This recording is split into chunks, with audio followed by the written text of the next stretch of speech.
Franck Hertz experiment and discrete energy level. हम लोग जानते हैं कि जो एटम होता है उसमें जो एनर्जी लेवल है वो डिफरेंट होते हैं, या हम कह सकते हैं कि कंटिन्यूस एनर्जी लेवल नहीं होते, डिस्क्रीट एनर्जी लेवल होते हैं। जैसे हाइड्रोजन एटम की बात करें तो फर्स्ट जो एनर्जी लेवल है वो -13.6 इलेक्ट्रॉन वोल्ट, फिर सेकंड जो एनर्जी लेवल है वो -3.4 इलेक्ट्रॉन वोल्ट पे, और फिर उससे नेक्स्ट जो एनर्जी लेवल है वो -1.51 इलेक्ट्रॉन वोल्ट पे,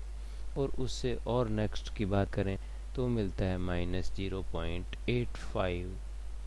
इलेक्ट्रॉन वोल्ट पे। इस प्रकार एटम के अंदर जो एनर्जी लेवल है वो डिस्क्रीट होते हैं, n equal to 1, n equal to 2, n equal to 3, n equal to 4 and so on के लिए। ये हाइड्रोजन एटम के लिए डिस्क्रीट एनर्जी लेवल दिखाए गए हैं। इन डिस्क्रीट एनर्जी लेवल को एक्सपेरिमेंटली प्रूव जो है वो जे फ्रैंक एंड जी हर्ट्ज दो साइंटिस्ट हुए हैं।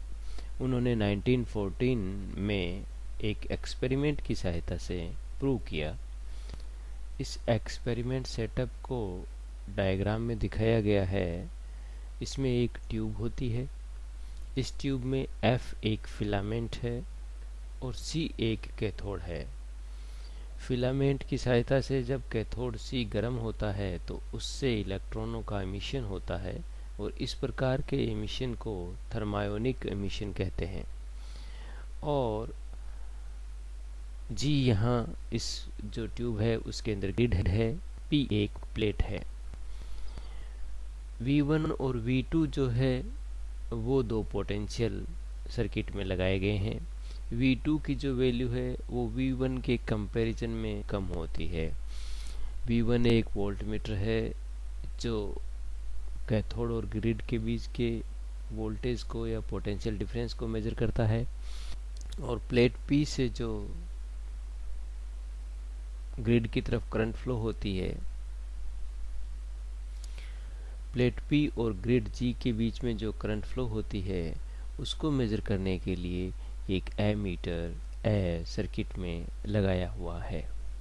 वर्किंग ग्रिड G पर जो पोटेंशियल है वो कैथोड के कंपैरिजन में हाई होता है या पॉजिटिव होता है, जिससे कैथोड C से जो इलेक्ट्रॉनों का उत्सर्जन होता है वो इलेक्ट्रॉन जो है वो एक्सेलरेट होते हैं, त्वरित होते हैं, और ग्रिड पर पहुंचेंगे तब इनकी जो एनर्जी है वो हाफ mv² काइनेटिक एनर्जी के रूप में है, और यह एनर्जी E इंटू V1 के इक्वल होगी। यह E इंटू V1 जो पोटेंशियल डिफरेंस C और G के बीच में है V1, उसके कारण वर्क के इक्वल होता है, क्योंकि work equal to Q into V होता है जब हम कहीं इलेक्ट्रॉनिक, क्योंकि work equal to Q into V होता है जहाँ Q जो है वो चार्ज है और V जो है वो पोटेंशियल डिफरेंस है। और क्योंकि यहाँ C और G के बीच में पोटेंशियल V1 है इसलिए वर्क जो है वो EV1 होगा। C से जो ग्रिड की तरफ इलेक्ट्रॉन पहुँचे हैं उनमें से ज़्यादातर इलेक्ट्रॉन जो है वो ग्रिड को पार कर प्लेट P पर कलेक्ट हो जाते हैं, संग्रहित हो जाते हैं, और जिससे सर्किट के अंदर जो करंट है वो I फ्लो होती है। लेकिन प्लेट P पर जो पोटेंशियल है वो ग्रिड G के कंपैरिजन में थोड़ा कम रखा जाता है, तो हम ये कह सकते हैं कि V2 equal to V1 minus delta V। यहाँ डेल्टा V की जो वैल्यू है वो बहुत कम होती है V1 के कंपैरिजन में। लेकिन इस कम वोल्टेज से के कारण जो ग्रिड को पार कर गए हैं इलेक्ट्रॉन, उनकी एनर्जी में बहुत कम परिवर्तन होता है, बहुत ज़्यादा उनके कलेक्शन पे या संग्रहण पे कोई प्रभाव नहीं पड़ता है। फ्रैंक हर्ट्ज एक्सपेरिमेंट में जो ट्यूब काम में ली गई है उसमें मरकरी वेपर पारे की वाष्प को काम में लिया गया था। कैथोड सी से जो इलेक्ट्रॉन इमिट होकर एक्सलरेट हो रहे हैं जी की तरफ, ग्रिड की तरफ, तब रास्ते में ये जो मरकरी है उसके वाष्प में जो एटम है उनसे ये टकराते हैं। और क्योंकि मरकरी एटम का मास इलेक्ट्रॉन के मास से बहुत ज़्यादा है, तो यह टक्कर जो है यदि परफेक्टली इलास्टिक है, पूर्णतः प्रत्यास्थ है, तो इलेक्ट्रॉन की टक्कर के बाद जो उसकी एनर्जी है उसमें कोई चेंजेस नहीं आएगा, या हम कह सकते हैं कि टक्कर के पश्चात ऊर्जा टक्कर से पूर्व की जो एनर्जी है उसके बराबर होगी। मीन्स कोलिजन से पहले जितनी एनर्जी इलेक्ट्रॉन के पास थी, कोलिजन के बाद भी इलेक्ट्रॉन के पास उतनी ही एनर्जी होगी,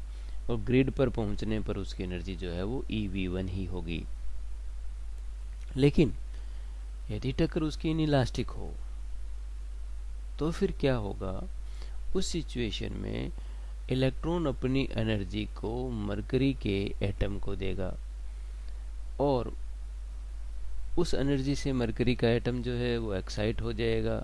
और वो जो ग्राउंड एनर्जी लेवल है उससे एक्साइट होकर हाई एनर्जी लेवल पे चला जाएगा, और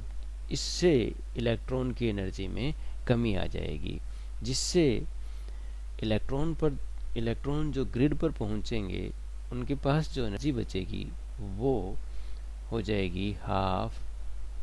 mv1 स्क्वायर। अब क्योंकि उनकी स्पीड कम हो गई है इलेक्ट्रॉनों की, वजह उसकी ये हो गई क्योंकि उन्होंने अपनी एनर्जी जो है वो मरकरी के एटम को दे दी है। तो हाफ mv1 इक्वल टू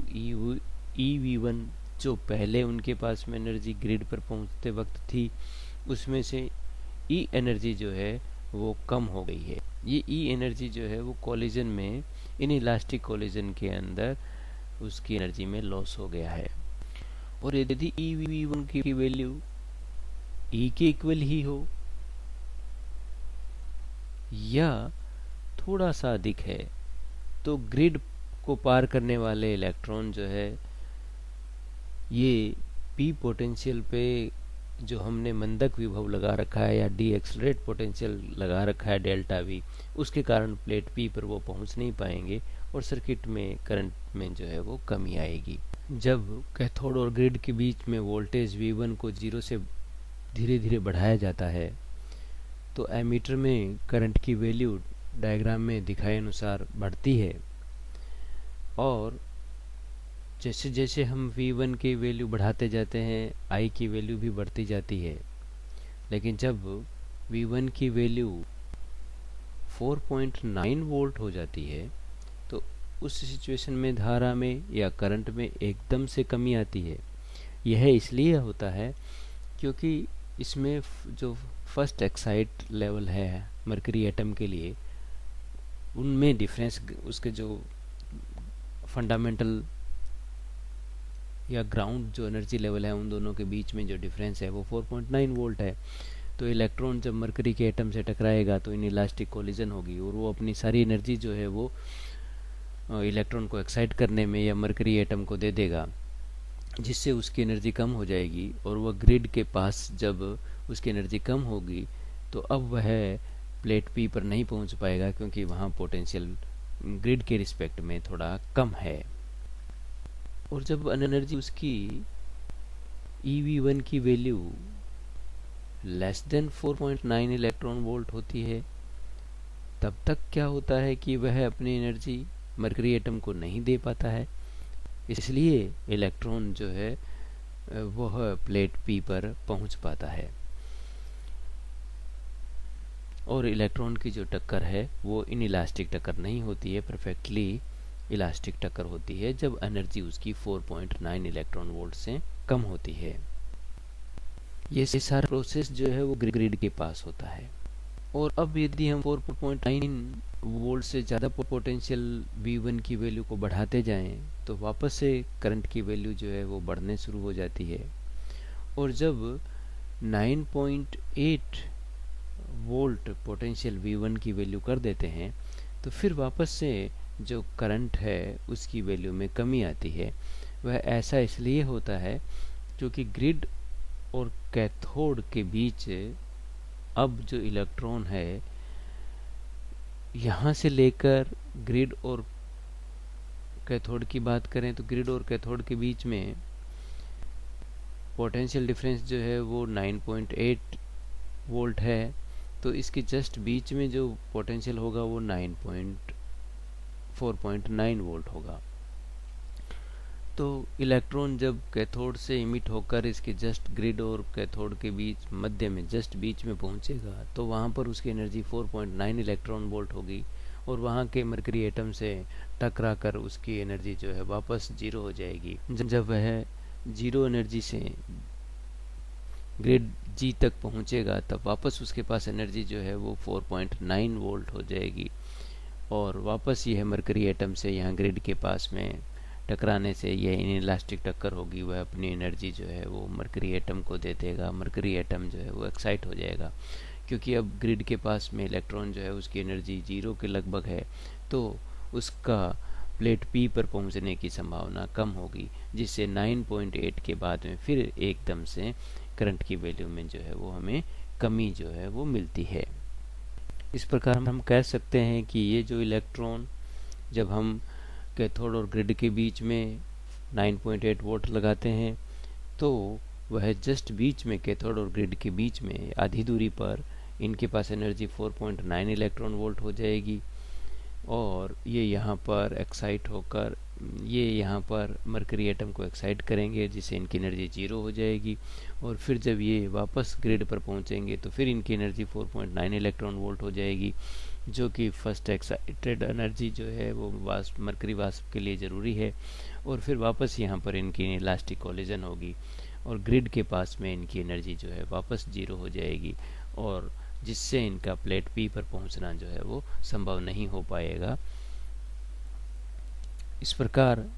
9.8 पर वापस से हमें एक दूसरा जो है वो डीप मिलता है जैसा डायग्राम में दिखाया गया है। और 1 इलेक्ट्रॉन वोल्ट यदि एनर्जी हो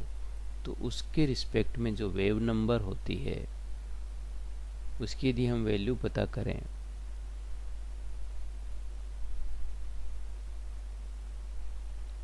तो 1 इलेक्ट्रॉन वोल्ट डिवाइडेड बाय 1240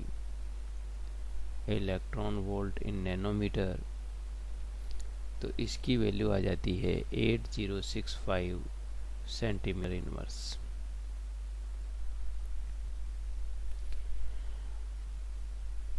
इस प्रकार फ्रैंक हर्ट्ज एक्सपेरिमेंट से मरकरी एटम के लिए जो फर्स्ट एक्साइटेशन एनर्जी है वो 4.9 इलेक्ट्रॉन वोल्ट हमें मिलती है और यदि हम इसके लिए वेव नंबर स्पेक्ट्रमी रेखा के लिए ज्ञात करें तो उसकी जो वैल्यू है वो मिलती है 4.9 इंटू 8065 तो यह लगभग 39518 सेंटीमीटर इनवर्स हमें मिलती है। और यदि इसी एक्सपेरिमेंट को हम हाइड्रोजन एटम के लिए परफॉर्म करें तो उस सिचुएशन में जो ये पी की जो वैल्यू है वह 10.2 इलेक्ट्रॉन वोल्ट पर मिलती है। वो ऐसा इसलिए होता है क्योंकि फर्स्ट एनर्जी लेवल जो है वो -13.6 इलेक्ट्रॉन वोल्ट है और सेकंड जो एनर्जी लेवल है वो -3.4 इलेक्ट्रॉन वोल्ट पे है। और यदि हम इन दोनों एनर्जी लेवल के डिफरेंस की बात करें तो इन दोनों एनर्जी लेवल का डिफरेंस जो है वो 10.2 इलेक्ट्रॉन वोल्ट है। यह फर्स्ट एनर्जी लेवल है और ये सेकंड एनर्जी लेवल है। तो इन दोनों एनर्जी लेवल के बीच में जो डिफरेंस है वो 10.2 इलेक्ट्रॉन वोल्ट है। इसी एक्सपेरिमेंट को यदि हम हाइड्रोजन एटम इस ट्यूब के अंदर लेकर परफॉर्म करें तो फर्स्ट डीप जो है वो हमें 10.2 इलेक्ट्रॉन वोल्ट पे मिलेगा और सेकंड डीप जो है वो 20.4 इलेक्ट्रॉन वोल्ट पे मिलेगा। इस प्रकार फ्रैंक हर्ट्ज एक्सपेरिमेंट में जो एटम है उसके डिस्क्रीट एनर्जी जो लेवल है उनका एक्सपेरिमेंटल प्रूफ मिलता है।